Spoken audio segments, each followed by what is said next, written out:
pour l'après-midi, en préparation pour Sukkot, le prochain.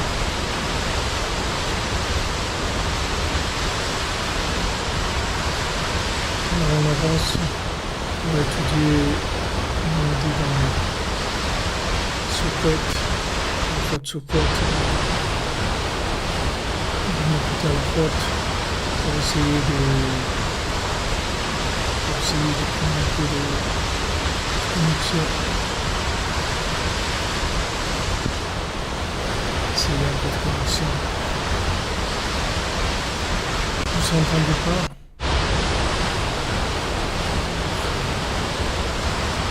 Vous n'entendez pas.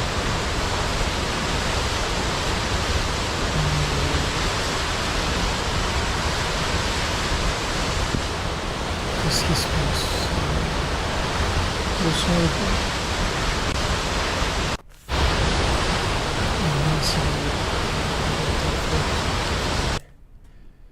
Alors là c'est bon le son.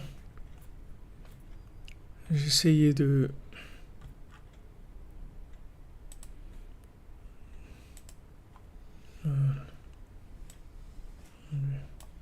Essayer de monter un peu le son. Voilà. C'est bon le son là? Ok, merci. Donc, Bezat Hashem, on va se préparer pour la soukha, pour rentrer dans la soukha. Comme une fois, il a dit un Breslever, il a dit si on ne fait pas aller l'écouter à la chôte sur la fête qui vient, alors on n'a pas les éléments pour se connecter. Alors, on va faire dans Ilchot Sukkot à la Chagimel, dans l'écouter à la chôte. Al-Pi Ha'ma'amar Tiku Bet Ha'matril Be'emuna. Donc, ça va selon la Torah, la deuxième Torah, c'est-à-dire il y a deux Torahs qui s'appellent Tiku, qui ont le même nom, ça c'est la deuxième, et elle se trouve dans la deuxième partie du Likutei Moharan, dans la Torah 5. והנה שם ברבנו בחינת ראש השנה ויום הכיפורים וסוכה ושמיני עצרת על פי המאמר הנ"ל. Donc Rabbeinu l'explique que Rosh Hashanah, Yom Kippour et Sukkot et Shmini Atzeret, selon l'enseignement 5 dans la deuxième partie du Likutei Moharan. Et là-bas, Rabbeinu l'explique que la Soukha, c'est Gematria Malach, que c'est la valeur numérique de Malach, c'est-à-dire de ange. Haïnou Prinat Chalom al Yedei Malach. Rabbeinu dit qu'est-ce que c'est? C'est le rêve avec un ange, c'est-à-dire le rêve qui vient de l'ange. Il y a plusieurs façons de rêver selon comment on est connecté. Il y a des rêves qui se font avec des démons et il y a des rêves qui se font avec des anges. Aval ze yadouan shekol prina ou prina kulal mikol aprinot. Mais on sait que maintenant, quand on parle de quelque chose, cette chose-là n'est pas isolée des autres, elle est connectée avec les autres. Et quand on parle de quelque chose, il y a automatiquement les autres choses qui se trouvent présentes aussi dans les éléments qu'on est en train de traiter. Donc là, ici, on voit que il parle de malach, du rêve avec un malach, avec un ange. Donc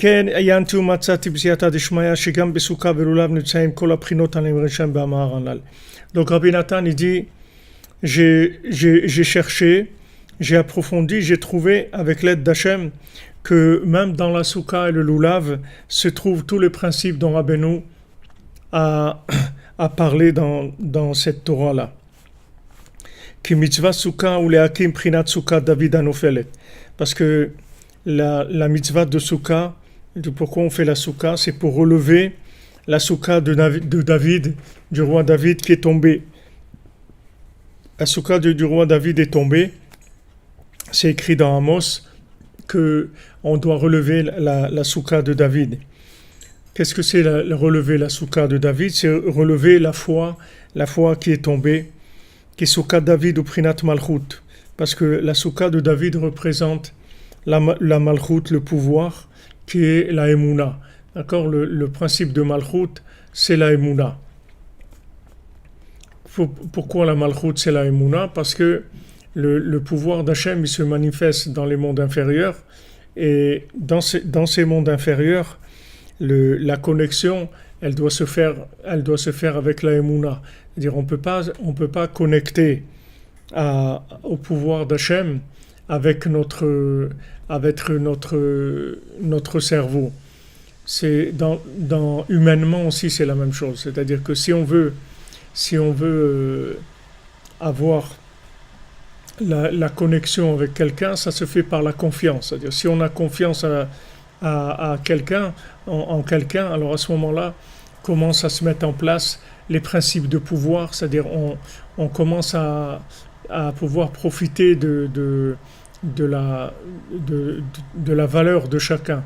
C'est-à-dire la valeur de chacun, elle va s'exprimer si on lui fait confiance. Si on met une personne en confiance, elle va exprimer sa valeur.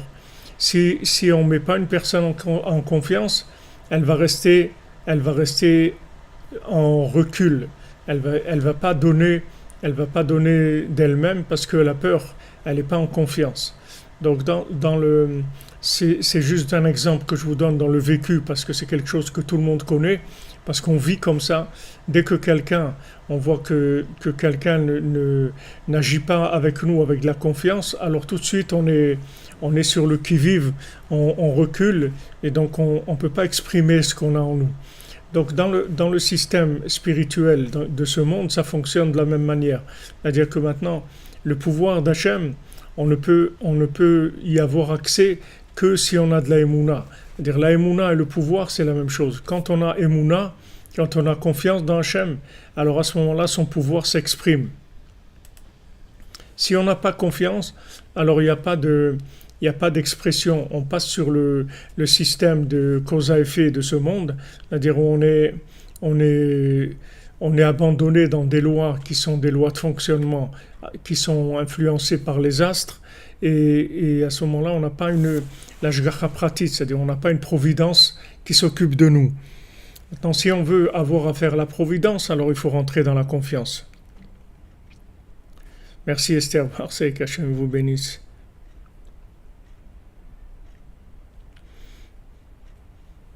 Oui, David, c'est bien ce que vous dites, Maison Wish Label. David, c'est-à-dire il vide notre vie et il a rempli avec la Emouna. Yitzhak Glassman, mon ami Yitzhak Ben Fega, tu es rêvé que tu étais avec moi, Ouman, alors viens, on va faire que ce rêve se réalise. Tu peux prendre l'avion et venir. Bezat Hashem, c'est ouvert. Ouman est ouvert. Les portes d'Ouman sont ouvertes. Il y a des gens qui étaient en Biélorussie qui sont arrivés hier, aujourd'hui, à Ouman. Emouna, c'est quelque chose de très grand, oui. La Emouna, c'est très grand. Donc la Emouna, ça demande bien sûr de se lâcher. C'est ça le principe de la Emouna. La Emouna, c'est quand on ne comprend rien. Maintenant, si on a tout vérifié, comme on dit, on a tout verrouillé, alors ça ne s'appelle pas de la Emouna. Ça s'appelle ça s'appelle du fonctionnement mais c'est pas de la Emouna. La Emouna, il faut se lâcher. La Emouna, on prend des risques avec la Emouna. On se lâche.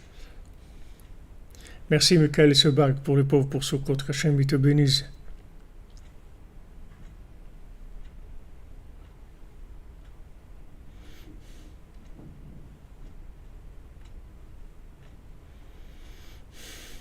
Qui c'est le Rav Eliyahu d'Ouman? Je ne connais pas, je ne sais pas qui c'est le Rav Eliyahu d'Ouman.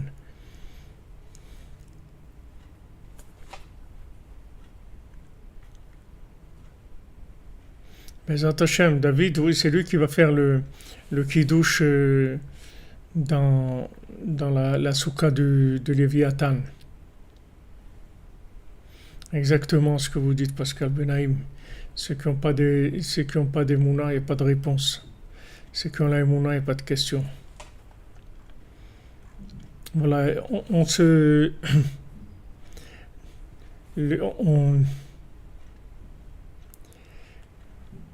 je parlais de lui hier, de ce Eliaou, non, je me souviens pas. Je sais pas qui c'est je sais pas de qui vous parlez. J'ai vu des messages, mais j'ai pas compris.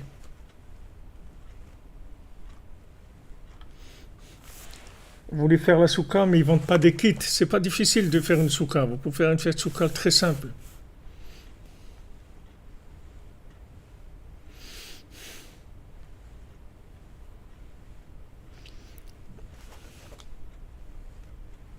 Je sais pas, ben, je sais pas de qui vous parlez.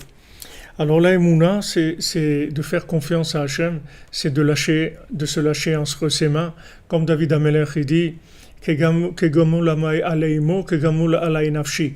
C'est-à-dire que je suis comme un bébé dans les bras d'Hachem. Comme un bébé dans les bras d'Hachem. C'est-à-dire je me lâche complètement, comme un bébé. Un bébé, il a pas de, il se lâche, il est entièrement dans les bras de sa maman. L'aïmouna, c'est pareil. Se lâcher entre les mains d'Hachem. À ce moment-là, Hachem, il exprime son pouvoir à travers nous. Mais si maintenant on réfléchit, on a tout calculé, on va avec des calculs, alors ça permet pas à Hachem de se manifester. D'ailleurs, dans la mitzvah Tzuka elle-même, dans la mitzvah Tzuka elle-même, il y a une discussion une discussion de nos sages dans la Gemara il y a deux opinions. Il y a une opinion qui dit la mitzvah Tzuka, c'est parce que Hachem, il nous a donné des soukotes pour quand on est sorti d'Égypte pour nous protéger du froid et du soleil. Et ça, c'est une explication, c'est pour raviver cette notion qu'Hachem nous a donné une souka. Et il y en a qui pensent, je pensais Rabbi Akiva, il pense que la souka, c'est par rapport au Anané Kavod, c'est-à-dire aux nuées de Kavod, aux nuées d'Hachem qui nous entouraient. On avait des nuées de tous les côtés qui nous entouraient. On avait en haut, sur le côté droit, à gauche, en dessous, devant, derrière, il y avait des nuées d'Hachem, c'est-à-dire une présence divine sous une forme de nuée qui était entièrement, qui nous enveloppait entièrement. C'est le sens de la soukha, c'est-à-dire on rentre en fait dans une enveloppe divine. C'est comme si on rentrait dans un placenta comme ça, on rentre à l'intérieur de la Emouna. C'est pour ça que la soukha s'appelle Tsela de Memnuta, l'ombre de la Emouna. C'est-à-dire en fait on rentre comme dans un sas, si vous voulez, de Emouna. On rentre dans la Emouna, à ce moment-là, il y a tous les bergers qui viennent, qui se manifestent à nous, qui viennent dans la soukha, chacun tous les soirs et tous ensemble aussi tous les jours. Et il y en a un qui est plus prédominant chaque soir ou chaque jour de la soukha. Mais ils sont tous les jours dans la soukha. Et bien sûr que Rabbeinu il est dans la soukha avec nous tous les jours. Donc le principe de la soukha, c'est de rentrer dans la Emouna. Et maintenant, la mitzvah de Soukha, Hachem il l'a faite juste avant le début de l'automne, c'est-à-dire quand ça commence un petit peu à se rafraîchir, pour pas qu'il y ait des quivoques et qu'on croit qu'on est en train de faire des cabanes pour profiter d'aller au soleil. C'est pas un cabanon sous les branches où on va le dimanche, c'est pas ça.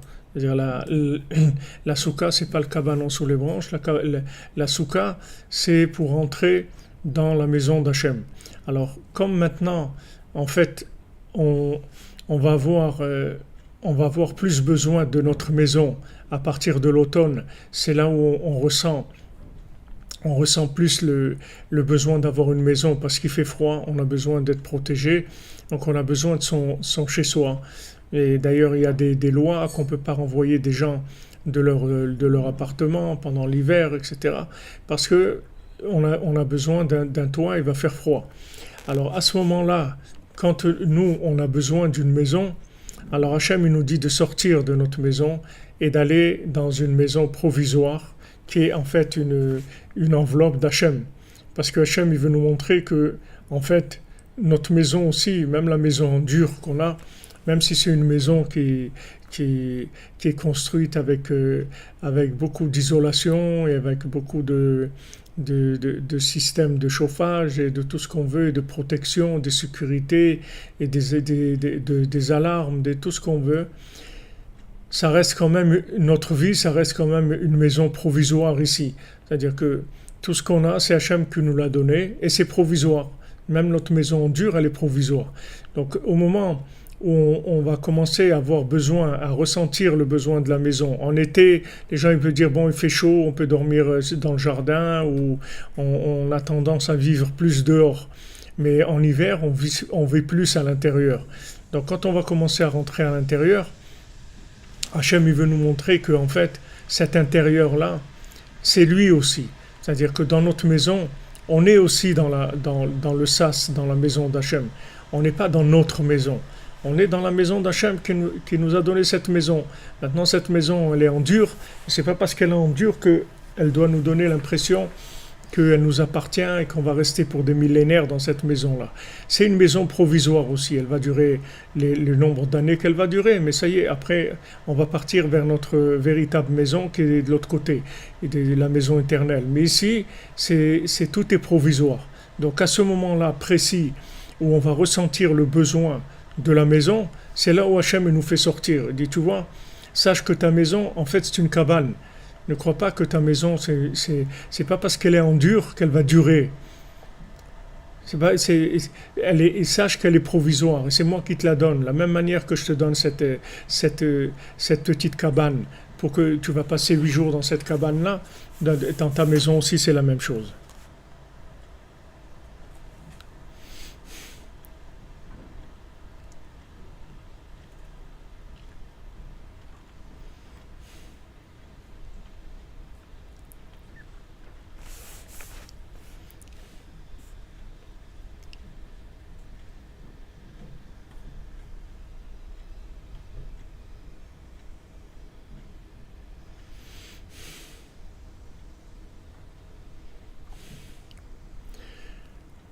Je sais pas, Arthur Maëv, je sais pas de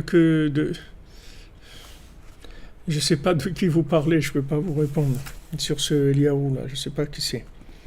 D'accord. Alors maintenant, le principe de la soukha, c'est ça, c'est qu'on va rentrer en fait dans un sas d'Emouna pour se reconnecter, c'est-à-dire se lâcher complètement, sortir de notre maison.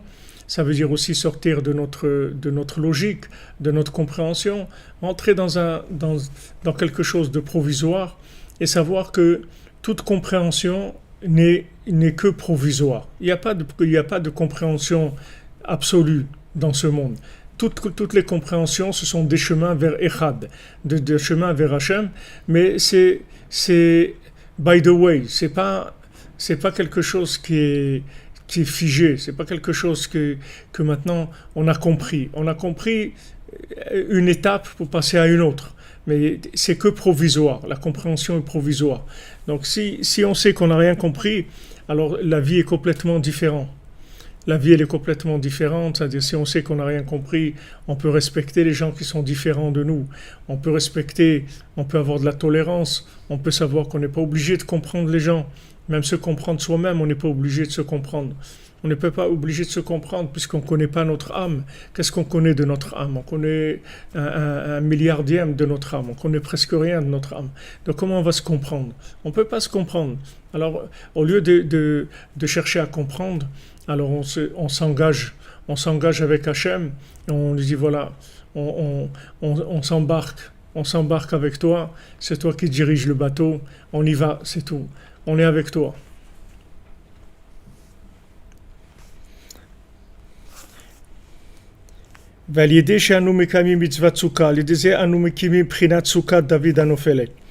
Maintenant, par le fait qu'on fait la mitzvah tsouka, avec ça, on relève la soukha de David qui est tombée.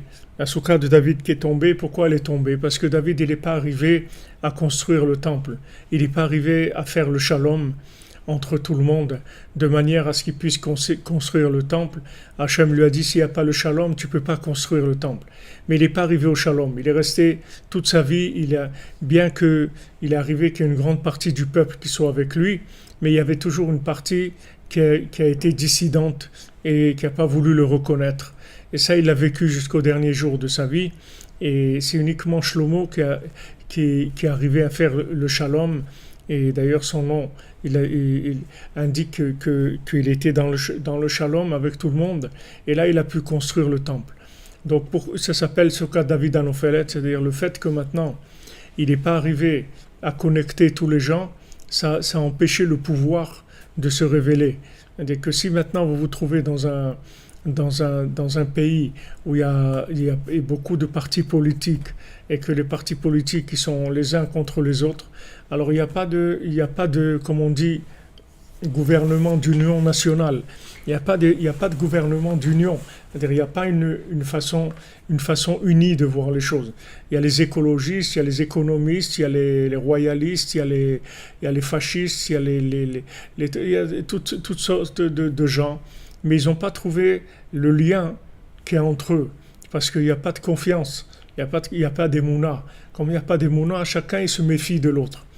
Le fasciste, il se méfie du communiste, et le communiste, il se méfie de l'économiste, et l'économiste, il se méfie du trotskiste, et le trotskiste des verts, des écolos, et les trucs. Et il n'y a pas de confiance, il n'y a pas de respect, il n'y a pas de respect, il n'y a pas de confiance, il n'y a pas de dialogue, il n'y a pas de communication, il n'y a pas de lien.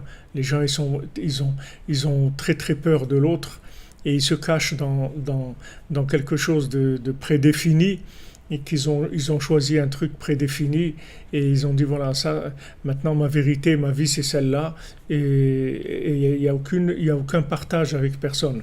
Donc il y a un manque de confiance. Ce manque de confiance, il empêche le pouvoir de se manifester, puisque chacun a une façon de voir les choses.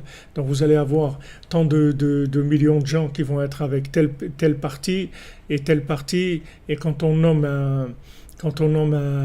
un président, il passe toujours de justesse. En général, il n'a pas 95% des voix, il a 51, 53, 55. Voilà, quand il a 56 ou 57, c'est énorme. Mais il n'y a pas de président qui est nommé à 95% des voix. Parce que les gens, ils sont divisés. Et même ces gens-là qui se sont mis ensemble pour nommer le président, à l'intérieur d'eux-mêmes, il y a des groupes qui ne sont pas d'accord du tout les uns avec les autres. Mais comme maintenant, ils ont besoin d'arriver à quelque part, alors ils sont obligés de se supporter, mais ce n'est pas pour ça qu'ils échangent. Ce n'est pas pour ça qu'il y a des échanges de liens entre eux. Et tout ça, c'est parce qu'il n'y a pas d'émouna, il n'y a pas de confiance. C'est-à-dire les gens, ils ne veulent pas se lâcher. Ils veulent pas se lâcher parce que faire confiance à quelqu'un, ça veut dire prendre des risques. Quand on fait confiance à quelqu'un, on prend des risques. Mais si on ne prend pas de risques dans la vie, on ne peut pas avancer. On ne peut pas avancer. Les gens qui ne veulent pas prendre de risques, ils sont sclérosés, ils ne bougent pas. On est obligé de faire confiance pour avancer. On n'a pas le choix.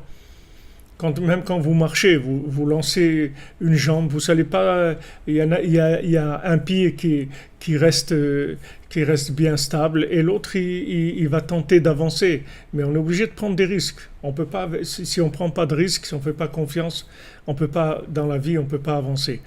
Donc tout le système de ce monde, il est basé sur la Emouna.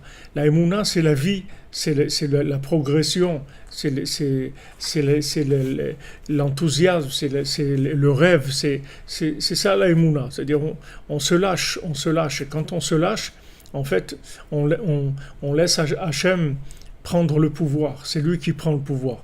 Alors David Ameller, le principe de la Emouna chez David Ameller, c'est-à-dire elle est pas arrivée à sa perfection. Donc David Ameller, il n'était pas David Ameller, il n'a pas pu régner, il n'a pas pu amener le pouvoir d'Hachem de façon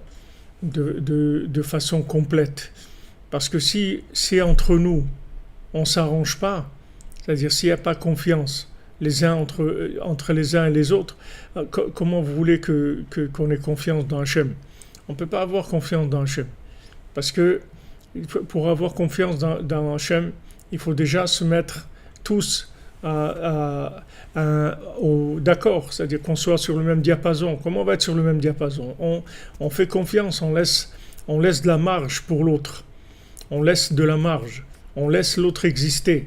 Comme il y a dans les règles de confinement ou de trucs, il y a des distances. Il y a 2 mètres. On ne peut pas s'approcher à 2 mètres, plus que 2 mètres des gens. On doit lui laisser ses arba ces 2 mètres dans lesquels il va évoluer.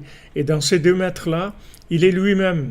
On n'a pas le droit de l'agresser, de rentrer dans ces 2 mètres pour lui amener soit nos idées, soit nos façons de voir. On peut rester en dehors des 2 mètres et lui proposer lui proposer de lui vendre quelque chose, de lui donner quelque chose. Mais si maintenant on rentre dans les 2 mètres, ça ne marche pas. Si vous prenez tout le Talmud de Shabbat, il commence avec ça. Il commence avec le fait qu'il y a un pauvre qui est dehors et un riche qui est dedans. Et le riche, il tend la main à l'extérieur pour donner au pauvre, pour mettre dans le panier du pauvre, ou bien c'est le pauvre qui tend sa main chez le riche pour prendre de chez lui et mettre dans son panier. C'est tout le début de l'étude du Talmud sur Shabbat, avec toutes les halachot de Shabbat, ça commence avec ça. Pourquoi ça commence avec cette image-là? C'est un Sipurim Asiot. Pourquoi ça commence comme ça? C'est un Sipurim Asiot. On peut dire voilà, il y a un objet à l'intérieur, dans un domaine privé, et il y a un domaine public.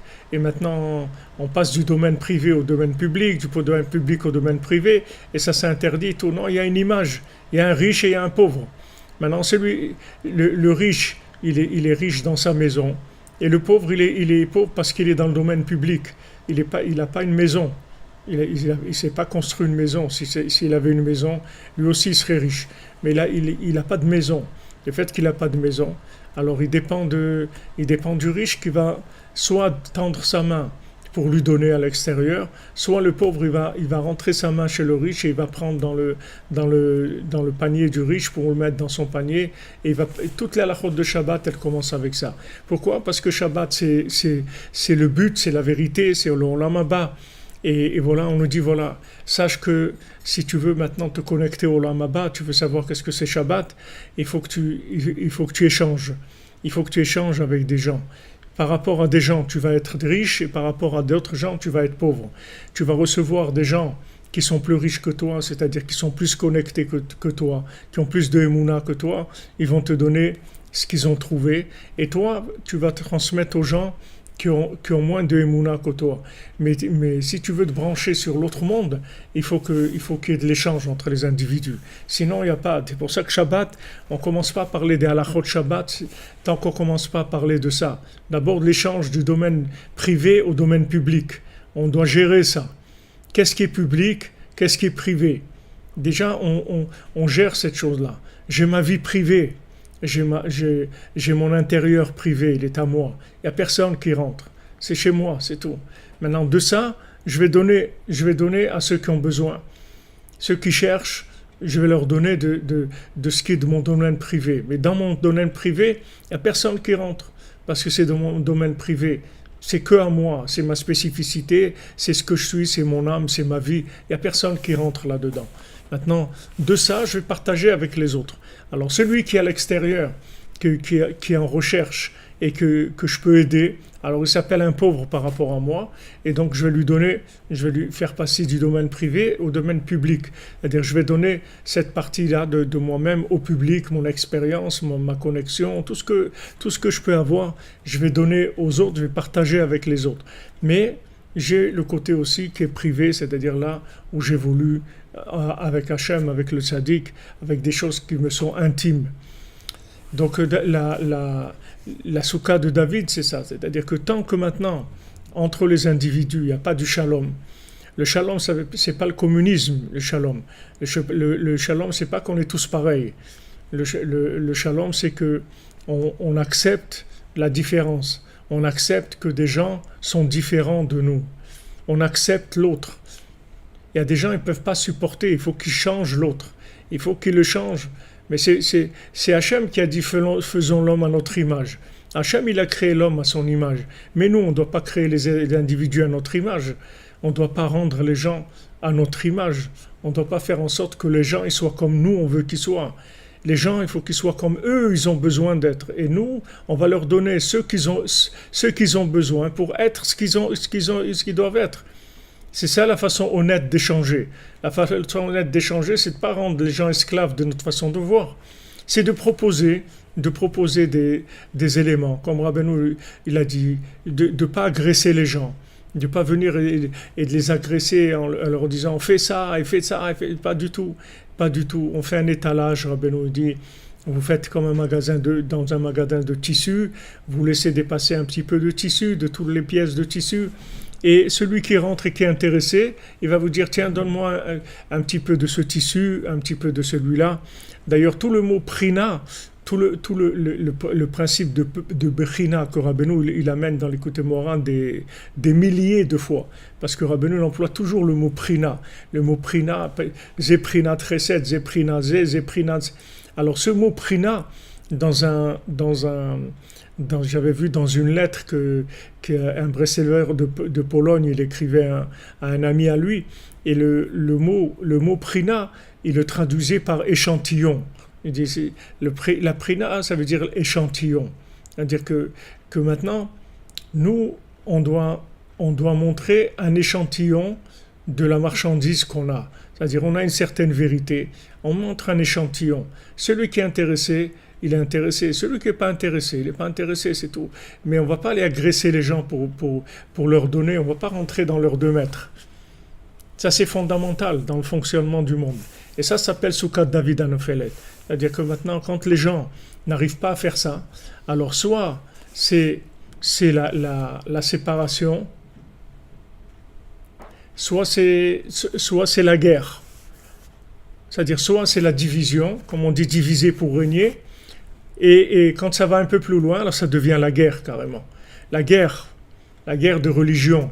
Tuer des gens pour qui croient dans la même religion que moi. Voilà à quoi on peut arriver. Parce qu'il n'y a pas de respect de l'individu.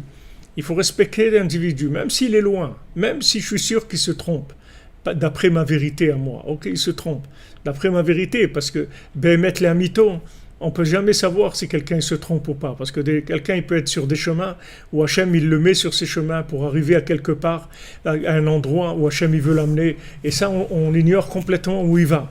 Donc c'est que s'il manifeste un besoin qui nous demande quelque chose, à ce moment-là, on a le devoir et l'obligation de lui répondre et de l'aider. Mais si quelqu'un ne nous demande rien du tout, on n'a rien à lui donner. On n'a rien à lui donner parce que ça s'appelle de l'agression. Ça s'appelle plus de la transmission, ça s'appelle de l'agression. Et ça peut arriver jusqu'à des choses horribles. Ça peut arriver des croisés, les choses comme ça, soi-disant, voilà, pour l'amour de son prochain, l'amour de trucs, aller tuer des gens, égorger des gens, tuer des milliers de gens, pour qu'ils croient qu'ils croient. Ça ne s'impose pas.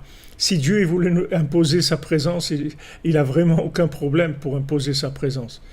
Vraiment, aucun problème. Il a tous les outils, il a tout ce qu'il faut, il peut mettre le monde à plat en 1 seconde. Il n'y a aucun problème avec ça. Donc c'est vraiment pas ça qu'il faut faire. Et il faut de la patience, il faut de la tolérance. Et voilà, si quelqu'un maintenant, d'après ce que moi je pense, il a l'air perdu, ça, c'est toujours à mettre, bien sûr, entre parenthèses, c'est-à-dire de faire attention, parce que, comme je vous dis, il y a des chemins d'Hachem qu'on ne peut pas comprendre. Des fois, quelqu'un se trouve quelque part parce qu'il va récupérer quelque chose là-bas, et c'est pour ça qu'il est descendu, qu'il est là-bas. Moi, je sais rien. La seule chose que je sais, c'est que s'il me demande rien, j'ai pas le droit de lui dire, c'est tout. Pourquoi maintenant on peut faire des cours sur Internet? Pourquoi on a le droit de faire des cours sur Internet? Pourquoi on peut enseigner des choses tellement élevées, tellement puissantes?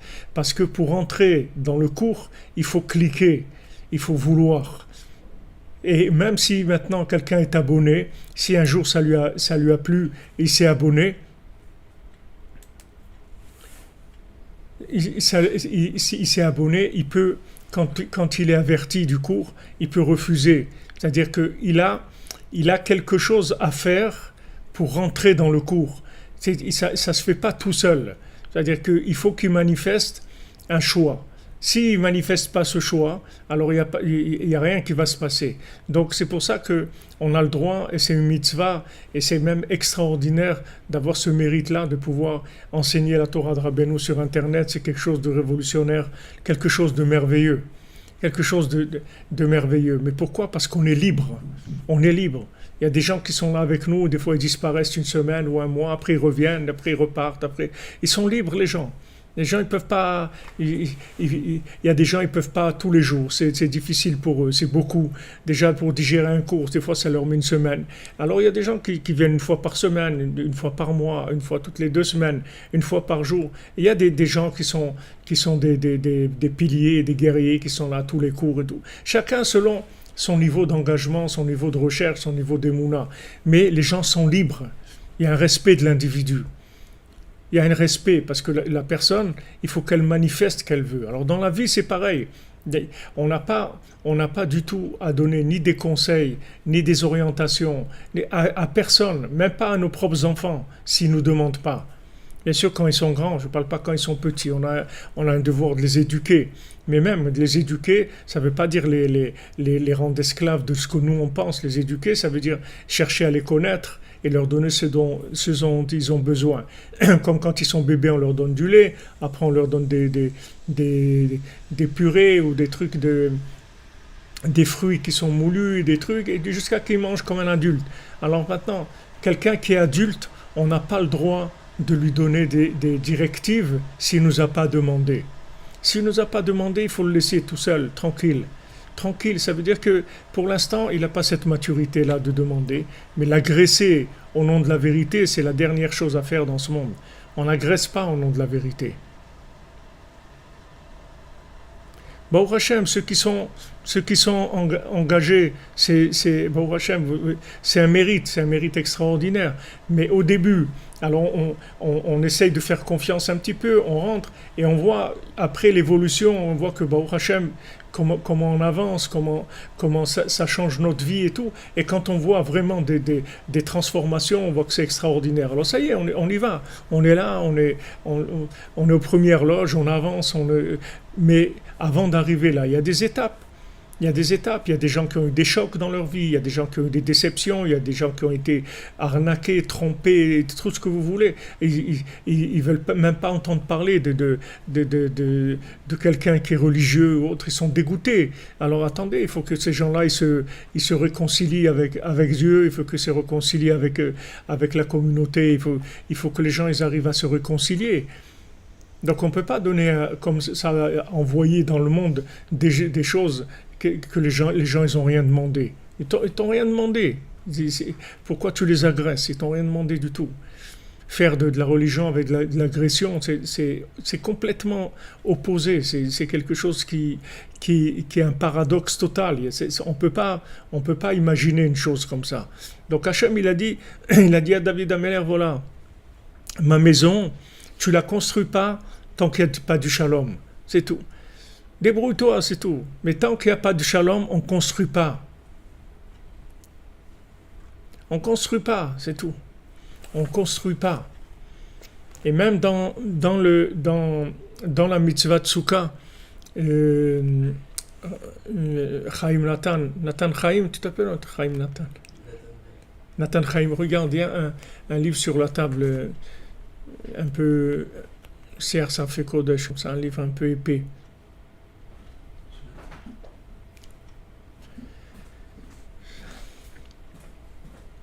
Merci. Et justement, j'ai vu un passage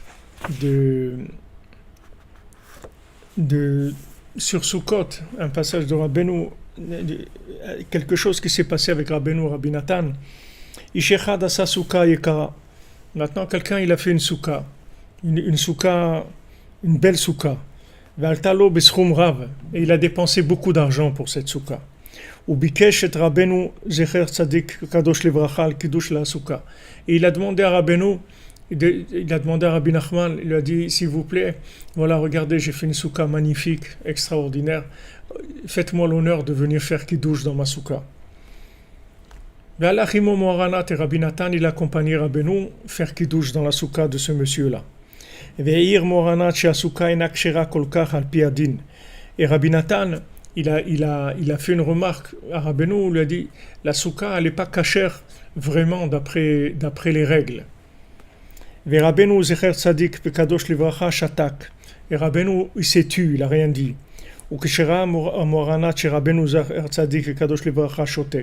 Et quand Rabbi Nathan, il a vu que Rabbeinu se taisait, Shatak Gamhu, il n'a rien dit du tout.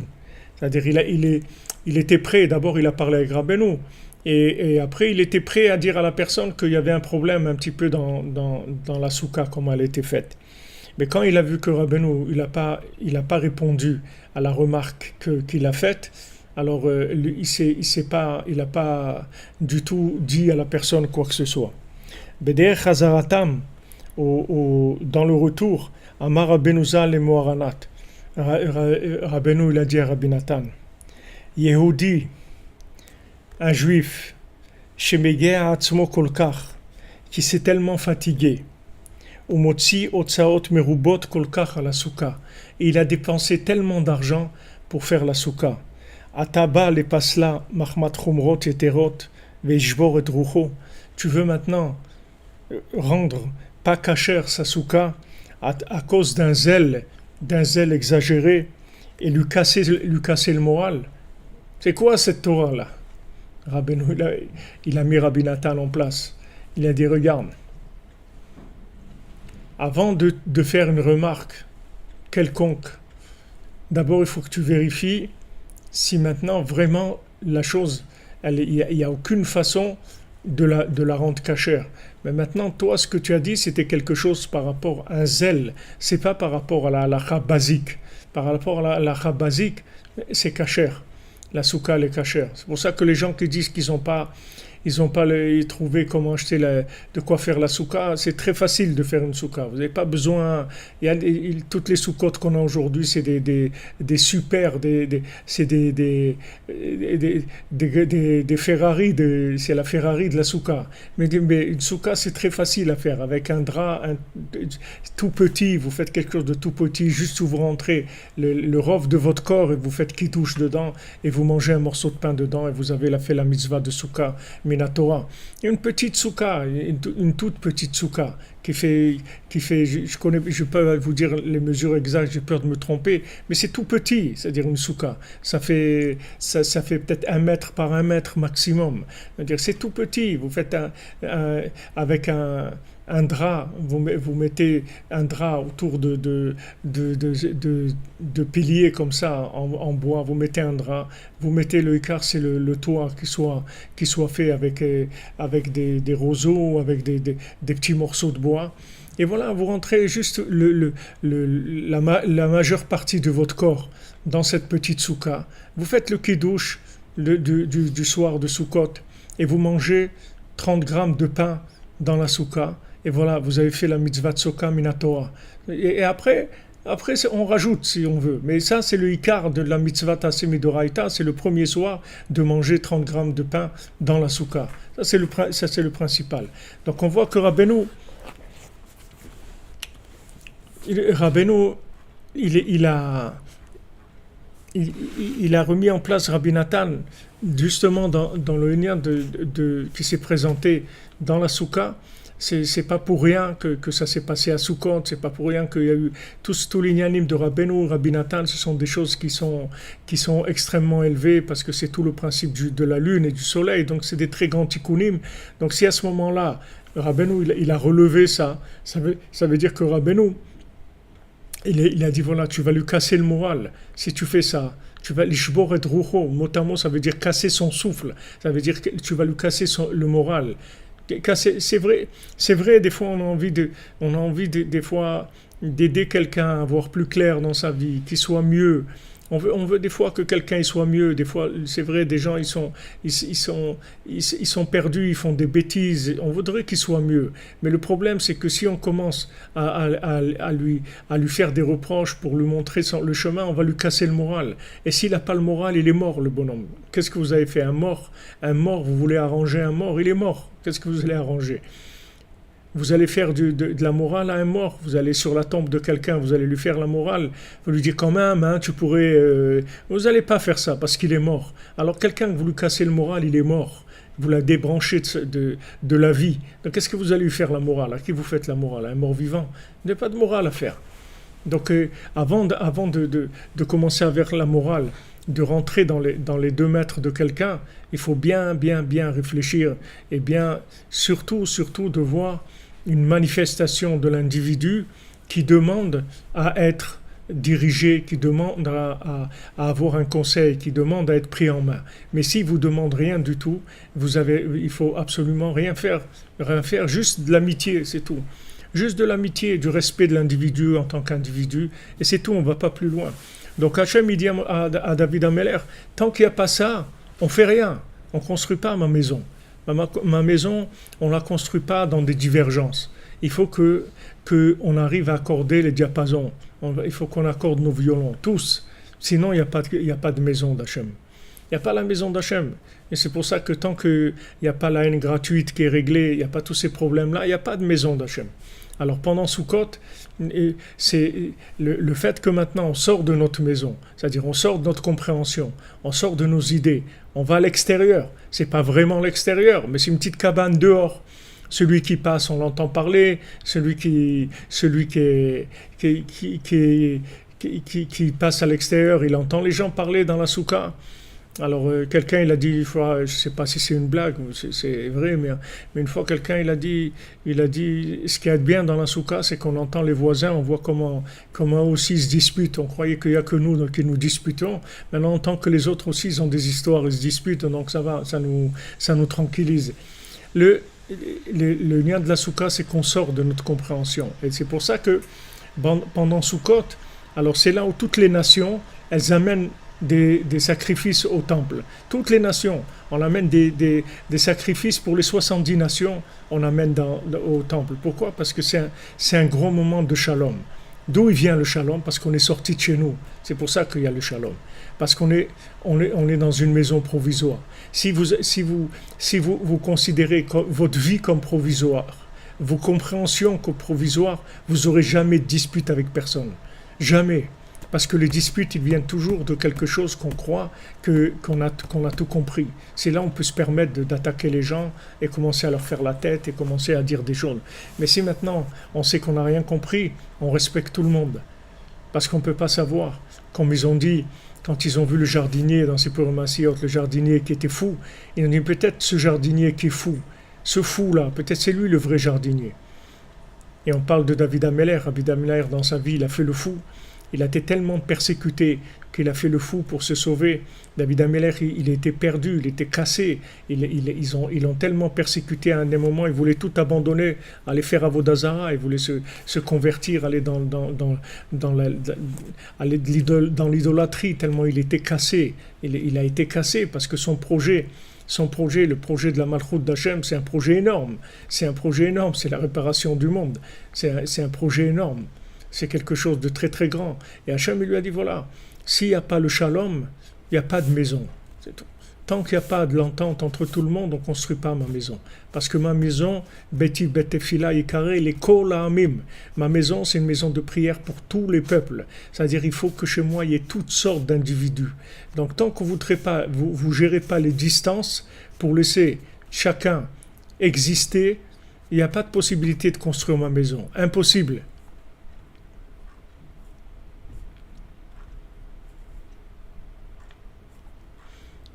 Ça, c'est, si vous voulez, les Hakim Souka David Anophelet. Voilà la Souka de David qui est tombée. Et pour ça, c'est pas difficile. Juste on sort de notre compréhension, on sort de notre maison. On sait que tout est provisoire, que notre vie est provisoire et que nos compréhensions, elles sont provisoires. Si on a ces deux éléments-là, il y a plus de disputes, il y a plus de questions sur personne, il y a plus d'agressivité, il y a plus rien. On respecte tout le monde, on est bien avec tout le monde, parce que de toute façon, on est tous des gens du voyage, c'est tout. On est tous en voyage. On n'est pas, il y a personne qui va rester là. Donc pour un voyage, on peut se supporter, se faire des sourires et se faire des courbettes et s'offrir une petite boisson ou un chocolat ou un truc. On est en voyage, c'est tout. Va se terminer le voyage. Et d'un autre côté, quand on sait que notre compréhension n'est rien, comme Rabbeinu, tous les gens qui venaient chez lui, la première chose qu'il leur montrait, c'est qu'ils ne savaient rien du tout. Même les plus grands, ils venaient chez Rabbeinu. Rabbeinu leur montrait que leur compréhension, elle était rien du tout, qu'ils n'avaient rien compris. Et à ce moment-là, quand Rabbeinu leur remettait en question leur compréhension, il faisait des gens qui étaient capables d'échanger avec les autres, de laisser de la place aux autres. Ça, c'est de lever la soukha de David. Veikar asuka ou ashar. Maintenant, dans la souka, le principal, c'est le toit, c'est ce qui recouvre la souka. Aval kiyum ashar ou alede adfanot vatfanot enshtaim kilchatam ou shlishit afilu tefar. Maintenant, comment on fait tenir le shrar? On a besoin de défanot, c'est-à-dire on a besoin de parois, des parois. On a besoin de 2 parois. Et maintenant, la troisième, elle peut être toute petite, juste 10 cm, ça suffit. C'est-à-dire que maintenant, du moment où on a deux parois, la troisième, il n'y a pas besoin du tout, c'est-à-dire ça peut être que 3. Mais même la quatrième, pardon, il n'y a pas besoin, c'est-à-dire il n'y a que 3 parties, mais même la troisième, elle a besoin de faire que 10 cm, c'est tout. C'est-à-dire la souka, en fait, ça peut être deux planches avec un tout petit morceau de planche de 10 cm sur la troisième, sur le troisième côté, et le quatrième complètement ouvert. Avec ça, c'est cachère déjà, on peut poser le shrar dessus, on peut poser les roseaux, les petits morceaux de bois dessus, et c'est bon.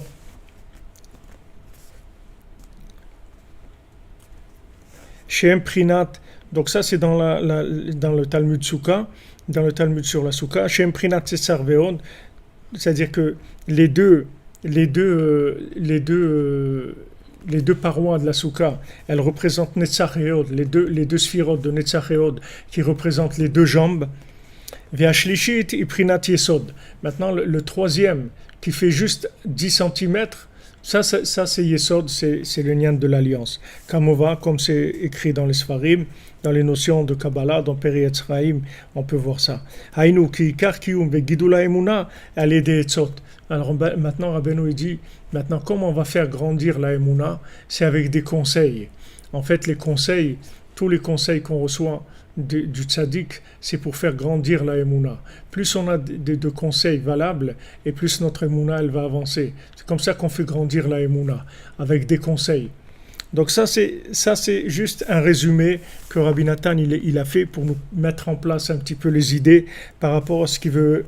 Il veut parler sur la souka. Donc Bezrat Hashem, on continuera demain sur l'écouter la halachot là, sur la souka. Et Bezrat Hashem, on continue notre Sipurei Maasiyot à 4 heures. Et une bonne journée pour tout le monde, et que Bezrat Hashem, ces diburim de Rabbeinu, ça amène la refoua et la geoula, les ivugim et la bracha pour tout le monde, Bezrat Hashem. Qu'on soit tous, qu'on puisse rentrer dans la souka du Léviathan. La souka du Léviathan, cette souka qu'on attend, c'est en train de se préparer. Je sais pas, il y a des grands rabbanim qui disent que Mashiach il est mamash là et que il faut se préparer. Quand on va voir le Mashiach, il faut faire 2 bénédictions, il faut faire Sheyachianu et Gaal Israël. Il faut faire ces deux bénédictions. Et voilà, ça a l'air très proche. Moi, je sais rien du tout, je peux pas vous dire. Moi, je suis dans la cordonnerie, j'ai des chaussures à 3 coins. Je peux pas vous dire quand le Mashiach il va venir. Mais il y en a qui disent que en tout cas, ce qui se passe dans le monde, c'est extraordinaire. C'est-à-dire, il y a des choses qui sont merveilleuses. J'ai vu quelqu'un, il m'a envoyé une chanson qui est chantée en africain sur Jérusalem, Jérusalema, ou je sais pas comment ça s'appelle.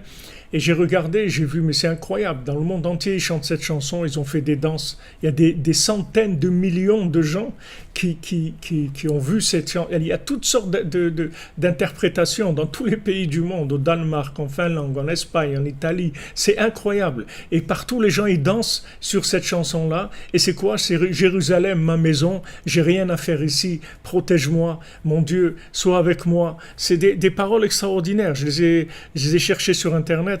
Je les ai copiées, j'ai envoyé à quelques personnes pour les... Mais voilà, les paroles sont extraordinaires. Jérusalem est ma maison, protège-moi, marche avec moi, ne me laisse pas ici. Jérusalem est ma maison, mon royaume n'est pas ici, j'ai pas ma place ici. Voilà ce que le monde chante. Voilà le tube des centaines de millions. Maman, je vous dis, j'exagère pas. chaque vidéo, vous voyez, il y a 6 millions, 2 millions, 4 millions de gens qui ont vu avec des danses, des danses. Les gens, ils dansent et ils chantent cette chanson-là. C'est sûr que s'il n'y avait pas ce confinement et tout ce qu'il y a eu là, ça ne serait jamais sorti, cette chanson-là. Cette chanson, elle est sortie du fond du confinement, où les gens, ils sentent l'appel de Jérusalem, ils sentent l'appel de Yerushalayim, c'est-à-dire la ville du Shalom, la ville du Shalom, la ville de la paix, la ville où tout est un. Les gens, ils ont envie de paix, ils ont envie d'échanger. Ça y est, les gens, ils en ont marre des guerres et des disputes et des insultes et des mauvais œils et de la shonara. Ah, justement, quand on a parlé de la shonara, ça fait longtemps qu'on n'a pas fait la halachot. Il faut qu'on finisse avec ça, mais attachez le cours. Alors, révéler qu'une personne médit de son prochain est absolument défendu. Donc de dire que quelqu'un fait du lachon hara, c'est interdit si la victime l'ignore. Si la victime elle l'ignore, puisque l'on risque de transgresser l'interdit de rechilut. C'est-à-dire si la personne à qui on parle maintenant, elle ne sait pas qu'il y a quelqu'un qui parle du mal d'elle, alors ça s'appelle colporter. Si cette divulgation présente une utilité immédiate, même si cette dernière l'ignore, cela est autorisé.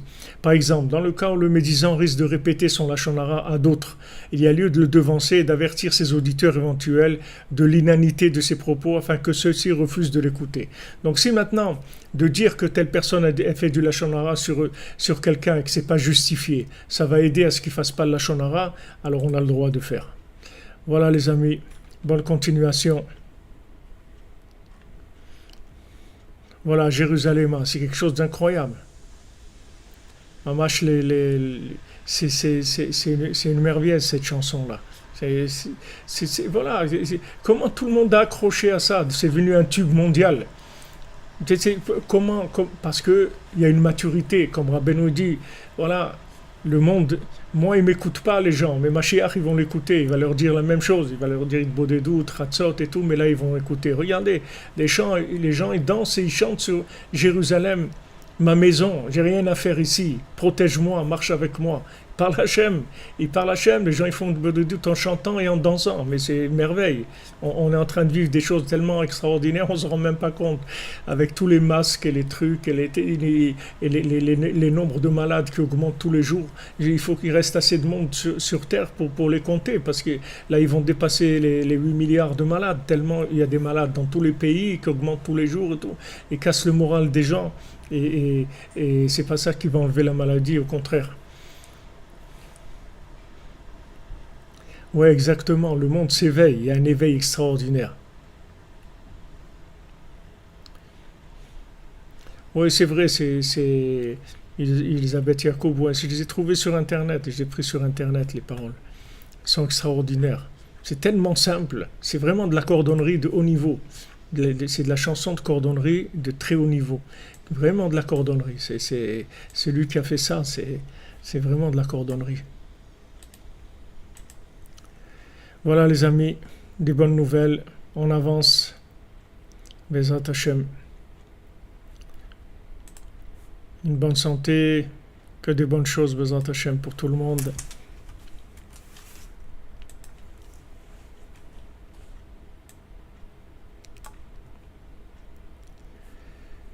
Et on se retrouve pour Massiot, Bezrat Hashem, dans 12h30.